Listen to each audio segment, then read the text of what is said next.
Hey guys, subscribe for daily content, and if you're shopping for gear, make sure you check out the description for the newest items at some of the very best online retailers. There's also links for some of the items that I personally recommend. Thanks! What's going on YouTube? Metal Complex here, and today I've got another interesting knife review / knife overview to show you guys. This is the CJRB Locust. You guys may have heard recently that this was a part of a Kickstarter called the CJRB Perfect Locust. It should actually still be going on by the time you watch this video, if you're watching it the day that I uploaded it. If you're watching in the future, obviously not. But it should still be going on.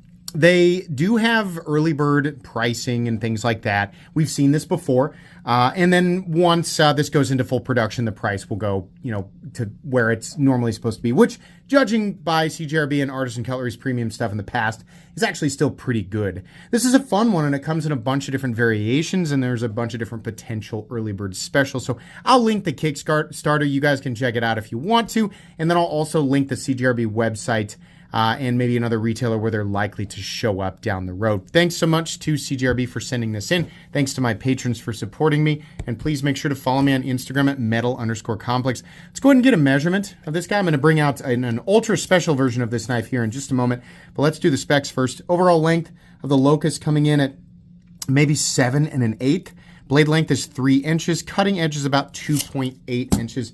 Let's do some size comparisons. Any custom scales you find in this section can be found down in the description under Original Goat and others. So you can see here, it's very compact, very slender, not like credit card thin or anything like that, but it's a very compact and small knife design without being a micro knife. Definitely a little smaller than something like the 80-20.5 while having essentially the same amount of cutting edge. Let's put it up against the Spyderco PM2. And, the Spyderco Para 3, closer to the size of the Para 3. I think it actually has more cutting edge. Yeah, more cutting edge, less handle than the Para 3. And then finally, let's put it up against the Benchmade Griptilian, or in this case, the Ritter Hogue and the Hogue Deca. How's the action on this knife? It's exactly what you'd expect if you've experienced CJRB knives in the past, utilizing a plunge lock as the detent. This has a thumb disc, which in the past I didn't love, but either companies have gotten better or I just had a really bad initial experience. But truthfully, it's pretty easy to get at. If you want to wheel it out, it's pretty easy to break that plunge detent.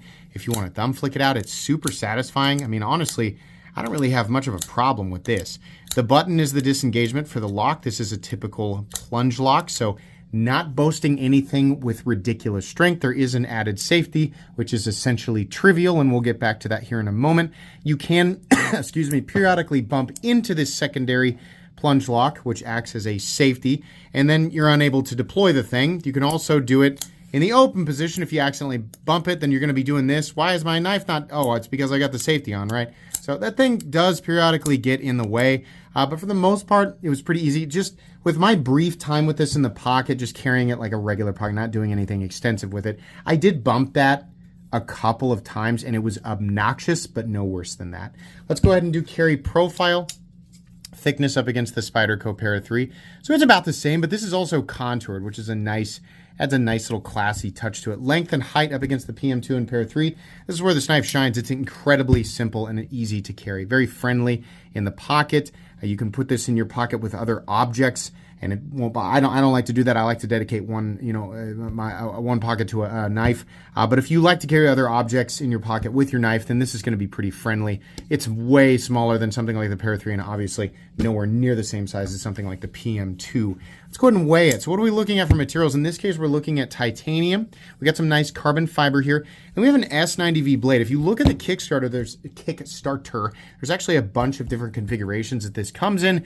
They have some MagnaCut versions, I guess. They didn't send me any of those. They have these S90V, and then they have copper, which is obviously going to be the heaviest. They have full titanium Damascus, which is this guy right here. Wowzers, holy moly. We'll get that one back out here in a second. And then they've got like various combinations of titanium and carbon fiber. So the weight is going to vary just a little bit. This is a pretty typical build, and there's a bunch of variations that are just like this. So you can expect them outside of the copper one to weigh right around this guy here, 3.2 ounces. The one that is full titanium Damascus is going to weigh a little more at 3.7 ounces. Let's go ahead and do a hardware check.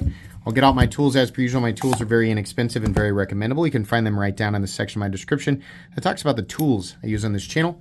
We have a T8 pivot, and then I think, oh no, these are T8. Okay, nice, good deal. So we have maybe some hidden hardware, but the pocket clip screws are going to be T6. You can pop that filler tab back out right there, and then flip it around if you want to, which is really, really nice. I'm glad that they did that. But pretty simple construction. As long as you have the right tools for the job, you should be good to go. Let's go ahead and measure the blade stock thickness, and then we're going to move on into the meat and potatoes here. It's a pretty straightforward little pocket knife. 98 thousandths on the thinner side for sure, which is good considering the grind. Let's go and move in to the meat and potatoes here. I like this profile. It has that, it's not a perfectly symmetrical look, but it's got that sort of straight military Fairbairn Applegate kind of look. You know what I'm talking about? It kind of has that look. I like that. It's cool. There's a little bit of a lock-in zone down here. Most of the time, you know, if I was going to hammer grip it, it would be right here, but you end up right on top of that button, which is probably why on some of these designs they've added this additional safety. So that way, if you do end up on top of the button, it keeps it from disengaging. That is a benefit of that additional plunge lock, but the benefits end there. And the truth is, if you're thinking that, you know, it's like I've said in the other designs where CJRB has added this, it's not like baton mode engaged. This does essentially nothing in terms of bolstering this locking system. I can't remember which knife it was, but I tested this twin plunge lock system. And when I say test, take that, I mean, I did the lightest, just a few taps right here on this table. Vinyl upholstery, plastic Home Depot table. It didn't take much to get it to disengage, right? Now, truth be told, if you use your knife like a regular pocket knife and not like a sledgehammer or anything stupid like that, it'll be just fine. So it doesn't necessarily need to be this ultra durable, super secure. That's not what it's supposed to be. I think people are going to kind of mistake it for that. It does do an okay job of just making sure that the blade stays locked out if you are gripping it like this and you're squeezing your index fingers landing right on top of the plunge lock. If you put any pressure on this side and disengage that safety, then you're back to a vulnerable position. So you basically just need to be super cognizant of this whole area, which I've said many times. There's nothing wrong with a plunge lock. It's fine. You know, there's the little workarounds. Like you do have to be a little bit more careful because they are prone to disengagement. If you're, you know, really whacking on them or you're kind of wrenching the blade around, right? Definitely. And you have to, you have to worry about where your index finger is. Sorry, I'm still getting over a cough, so I'm doing my best. You do have to do that. There are, obviously, given the design, you know, like where the button is placed on the handle, some designs are better than others in terms of the placement of the button. I tend to, you know, it's something that I've been saying here for a long time is given that the compression lock, the patent has ended on that.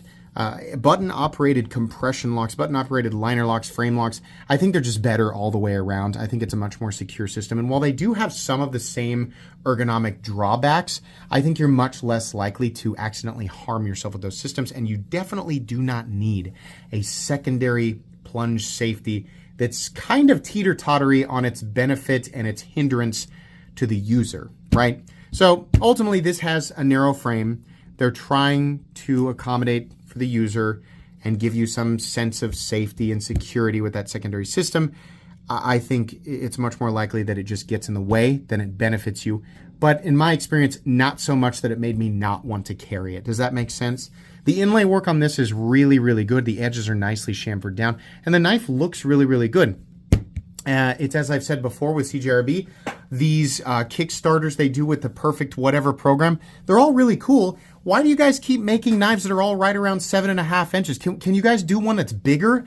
Can you guys do, like, you guys are clearly capable of awesome mirror polishing and titanium. This is cool. Can you guys do something like this that's just bigger? You got the small, like the people who like these size of knives, which there's nothing wrong with it. The size comes down to preference, right? You got these guys covered. You did it. They've got stuff. They have a bunch of choice. Can you make one that's like 8.5 inches? Can you make a bigger one? Go nuts. You guys are able to do it. And you've got plenty of customers who would prefer something like this, or like this system where you've got like the different, carbon fiber and the copper, and you got these different do something like this and make a bigger one for the people who want bigger knives. I'm not sure what it is about some companies being very, very stuck on this particular size, but over the last few years, it seems like we've got an overabundance of stuff like this. It's cool and it works and it's a great compact EDC size, but you're leaving out a lot of people who are kind of waiting for you to do something a little bit bigger, in my opinion, right? Obviously, everybody's opinion on that matters. It just seems like all of CJRB and Artisan Cutlery's special projects have been dedicated to medium to small knives. So anyways, the blade, yeah, it's a little bit thick behind the edge, and that's, given the grind, given the grind. Sorry, I became Australian there for reasons I can't explain. Nice big swedge here. Honestly, the blade looks good. This is their sand polish, which is all over the place in terms of consistency. It'll look anywhere from really, really highly polished to indistinguishable from a satin finish, which is fine. I mean, it's just fine. The S90V that they are utilizing is heat treated from 59 to 61, which is very good for S90V. Their Magna Cut, I honestly don't know what their range is. I couldn't find anything on the Kickstarter page that indicated, but I'm very familiar with their S90V, and it performs well for me. So I really like S90V, and if you're wondering, S90V is going to outperform Magna Cut in terms of edge retention. It's not going to outperform it in terms of corrosion resistance or toughness. Magna Cut will also be easier to sharpen, and I think generally speaking, most people are going to consider Magna Cut a better all-around user. But if the end-all be-all for you is edge retention, it's S90V all the way.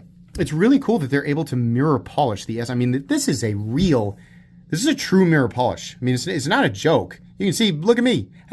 You can see me in there. It's a mirror polished knife, like that's awesome that they're able to do that. Please make a bigger one. That'd be so cool. Nice tip. They did sharpen it all the way out. They didn't give us the Strider treatment where they round it off at the edge. Man, that makes me mad. Anybody have a Strider knife? Isn't that weird? Why do they do that? God. Anyways, bead blasted frame on this guy. All the different variations look pretty good. The black tie and the carbon fiber, I like that one a lot. The thumb disc thing, some people aren't going to like that.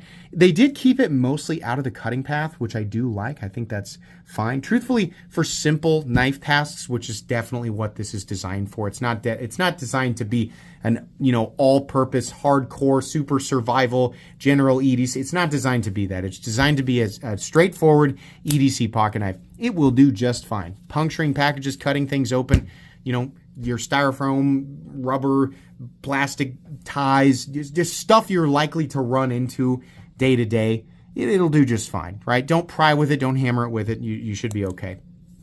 We have a couple of standoffs back here, no backspacer. Got a little rotating lanyard barrel thing, which is great for people who love lanyards. We have a typical, popsicle stick style clip with medium heavy retention. In and out of the pocket, I guess is slightly pinchy, just given that it comes to a little, you know what? No, I'm wrong. I just put it in and out of my pockets of my sweatpants. I must have dealt with a more pinchy set of pants the last time I did this. So truthfully, in and out of the pocket just now, it was fine. I really didn't have that big of an issue with it. It was very similar to countless other pocket knives that I have carried.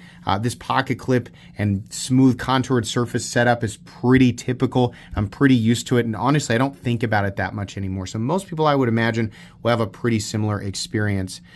We have a stop pin located in its usual spot back here. There is no blade play up, down, left, or right. A little bit of button stick. I haven't really gotten this to clear. It's been the same, but that's fine. And, I tested this, all of these when I first got them.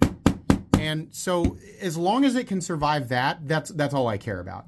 Because I'm not going to do anything crazier than that with this pocket. I mean, I'm not even anywhere close to that. I'm going to cut with it, which means I'm going to put pressure on the edge, not on the spine. So these are fine. Some of CJRB's knives in the past have had plunge locks that don't engage properly, but these seem to be okay. Again, I think a lot of these problems could be solved if they would simply evolve into a button-operated compression lock system, which is absolutely superior in every way. I can hope and pray that CJRB and other companies decide to evolve their plunge lock into something like that in the future, but it may never come. We'll see. In the meantime, this is fine. I would say, truthfully, if I had the option, I would ask that they just don't put this secondary system on there. But then again, I would have nothing stopping me from accidentally disengaging the knife while I was gripping it like this.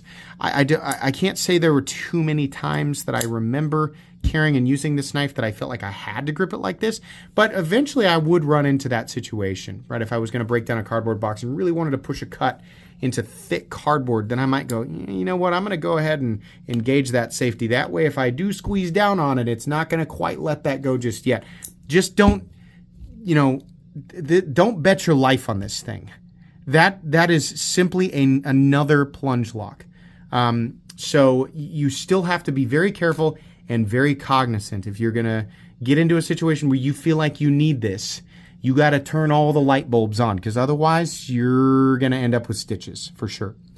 But ultimately, I think this is a pretty straightforward, pretty cool pocket knife. It's not going to be super optimized over the other countless options you have at the same price point from various companies, right? It's cool. If you like the look of it, you like the size of it, the value is pretty good. I think the early bird special, like the least expensive non-copper version of this, comes in at $168 for early bird. This version I think is like $185. This version here, they've got two different versions, one for $555, one for $6 something. Obviously, I mean, this is full titanium Damascus and mirror polish. Is going to cost a lot more, right? And you don't have to go with this one. The retail price, like after the Kickstarter's over, a version like this will almost certainly go for between $200 and $225. Artisan Cutlery and CJRB are super consistent with this pricing, and that tends to be their sweet spot, so I would be very shocked if it comes outside of that. But these early bird specials are actually really, really great. When you can get a version very similar to this with black carbon fiber for $168, that's awesome. The copper version, $138. Or you can go with the older budget models that have AR RPM 9 and G10 or micarta for like $50 or $60, right? But it's fine. It's not anything that I'd be like, oh my gosh, you have to have this. It's the newest, craziest thing. No, it's another cool thing that CJRB has done, and it's got a reasonable price tag on it. Not going to be for everybody, but generally speaking, it is a recommendable knife. So if you pick this up, I think you're going to be happy with it. CJRB and Artisan Cutlery, for the love of God, do one of these projects and make it bigger, or collaborate with somebody who wants to make a bigger knife. I want to see you do this on something that is big, not 7.75. I mean 8.5 inches plus. Go nuts. Do something wild. The people want to see it. I promise you, there's a bunch of people who are waiting for you to do something like that, and I'm one of them. That's going to be it today, guys. Please make sure to follow me on Instagram at metal_complex. If you enjoyed this video, leave a like. If you'd like to check out my other content, I do, of course, have lots of videos of knives that are either expensive or inexpensive that I do or don't like. So check those out. And if you enjoy all my content, go ahead and click on that Metal Complex logo right there and subscribe, because there's definitely more coming. Thanks again for watching, everybody, and have a great day.